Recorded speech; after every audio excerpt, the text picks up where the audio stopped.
Bonjour tout le monde, bienvenue sur cette vidéo. Aujourd'hui on parle automobile et on va partir dans le passé avec le 19 juin 2005. Donc pour certains ça va vous évoquer quelque chose, forcément vous l'aurez vu dans le titre, où on va parler de ce Grand Prix des États-Unis pendant lequel après seulement un tour de chauffe, la grande majorité des véhicules va rentrer au stand, provoquant une incompréhension générale et bien entendu un des plus grands scandales du sport automobile. Reprenons donc les choses de manière chronologique. Fin 2004, début 2005, le circuit d'Indianapolis voit quelques travaux, comme ça se fait régulièrement. La piste va être légèrement changée, de sorte à ce que le revêtement en fait permette aux pneus d'être plus adhérents sur la piste. Sauf que le souci, c'est que Firestone, qui a participé aux courses automobiles sur ce circuit, sait qu'il y a eu des modifications et va donc préparer ses pneus de sorte à ce qu'ils puissent tenir en fait toute une course, ce qui me semble assez logique. Sauf que le petit souci, c'est que Michelin, pourtant équipementier numéro 1, celui qui équipait 16 véhicules, ce qui est quand même pas rien sur ce championnat de Formule 1, n'a pas été mis au courant puisqu'il n'a pas participé, comme Bridgestone, Firestone, aux précédentes courses. Donc, ils partent là-bas avec des pneus adaptés à l'ancien revêtement. Du coup, les essais se font plus ou moins, et j'insiste sur le plus ou moins, normalement, sauf que dans le virage 13, un des virages qui justement contraint les pneus à une très très forte pression, Ralf Schumacher va partir dans le décor. Son pneu va littéralement exploser et on peut se dire que bon, c'est peut-être un incident isolé et que c'est peut-être simplement une défaillance du pneu comme cela peut se faire habituellement. Sauf que le souci, c'est que du côté de Toyota, puisque Ralf Schumacher roulait pour eux, c'est également Ricardo Zonta, donc troisième pilote, qui va partir lui aussi dans le décor à cause d'un pneu qui a explosé. Donc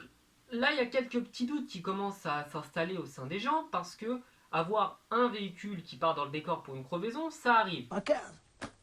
Quand vous avez deux véhicules de la même marque qui partent dans le décor pour des raisons plus ou moins similaires, on est en droit de se poser quand même pas mal de questions. Rapidement, les ingénieurs de Michelin vont réfléchir et dans leur esprit, ça va ne faire qu'un tour, sans mauvais jeu de mots. Donc ils vont prendre les pneus qu'ils vont ramener, analyser tout ça, comparer à la piste et ils en concluent assez rapidement que en fait, les pneus sont pas du tout adaptés.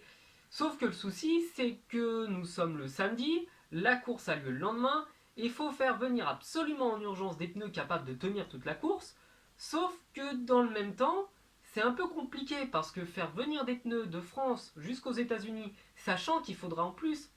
avoir des pneus et préparer des pneus adaptés à une course bien précise, c'est quand même assez compliqué quand vous n'avez pas été préparé. Et du coup, les événements vont continuer, les qualifications vont continuer normalement plus ou moins, jusqu'à ce qu'on puisse trouver une solution d'urgence. Par conséquent, comme il y a quand même un gros problème de sécurité, Michelin va quand même en avertir la fédération automobile, va leur signaler que clairement les pneus ne peuvent pas tenir une course et qu'il va y avoir de gros problèmes si on laisse partir les pilotes. Donc là, réunion de crise en urgence et plusieurs idées sont suggérées, parmi lesquelles le fait de réduire la vitesse dans le virage 13 par l'intermédiaire d'une chicane. Donc ça,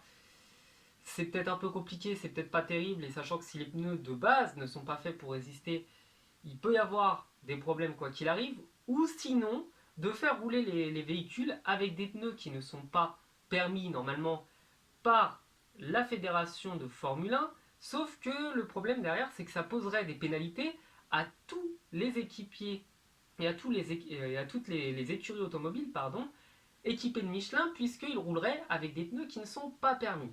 La troisième solution, c'est de changer les pneus régulièrement pour éviter qu'ils explosent. Sauf que dans le même temps, c'est pas non plus possible puisque on n'a pas le droit d'utiliser une quantité de pneus astronomique lors d'une course et donc tous les véhicules équipés de Michelin seraient pénalisés et bien entendu, comme les manufacturiers Michelin ont été payés quand même pour fournir des pneus et qu'ils provoqueraient des grosses pénalités, derrière c'est toute l'image de Michelin qui risquerait de chuter et on comprend très facilement que les ingénieurs de Michelin déclinent toutes les propositions. Le dimanche matin, puisqu'on a quand même bien réfléchi, réunion de crise avec tous les directeurs d'écurie, sauf celui de Ferrari qui avait probablement mieux à faire que ça,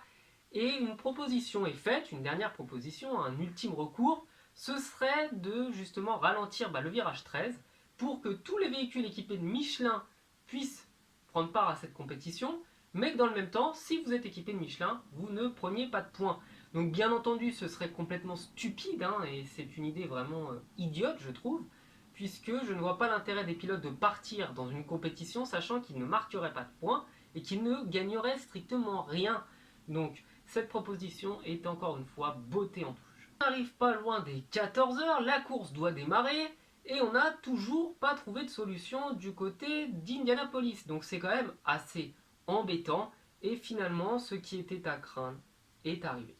Tous les véhicules équipés de Michelin ont ordre de faire un tour de chauffe et de rentrer au stand en abandonnant, ce qui fait que le départ de cette course et l'ensemble de cette course ne se fera qu'avec 6 véhicules, une compétition totalement gâchée et des spectateurs bien entendu extrêmement mécontents qui vont jeter énormément de détritus sur la piste justement pour montrer leur colère. Sur ce, Michelin va décider immédiatement de rembourser tous les billets de la compétition et va bien entendu perdre énormément de crédibilité aux yeux de tout le monde puisque ce genre d'événement n'est dû qu'à une erreur d'inattention et à un manque d'intérêt de la piste avant la course, chose qui pourtant me semblait totalement évident. À la fin de cette course, c'est Michael Schumacher qui, sans grande concurrence, va remporter la course devant son coéquipier Rubens Barrichello. Et dans le même temps, ça sera la première fois dans sa carrière que Thiago Montero inscrira des points, donc avec Toyota. Et c'est également Minardi Cosworth qui va profiter de cette mésaventure pour inscrire des points en Formule 1. Donc cette compétition a vraiment été gâchée, je dirais, c'est la conclusion de cette vidéo par ailleurs, gâchée par l'erreur immense de plusieurs personnes chargées pourtant de réfléchir à ce genre de choses. Et la compétition va donner un sacré coup dans l'aile à la Formule 1 aux États-Unis, sachant que les États-Unis et les Américains en général préfèrent très largement les courses de NASCAR dans lesquelles il n'y a pas vraiment ce genre de souci, puisqu'il suffit d'accélérer tout droit et de tourner à gauche, et de réaccélérer tout droit et de retourner à gauche. Donc il n'y a pas besoin d'être un grand génie pour être pilote de NASCAR. D'ailleurs, Eric Cartman nous l'avait bien expliqué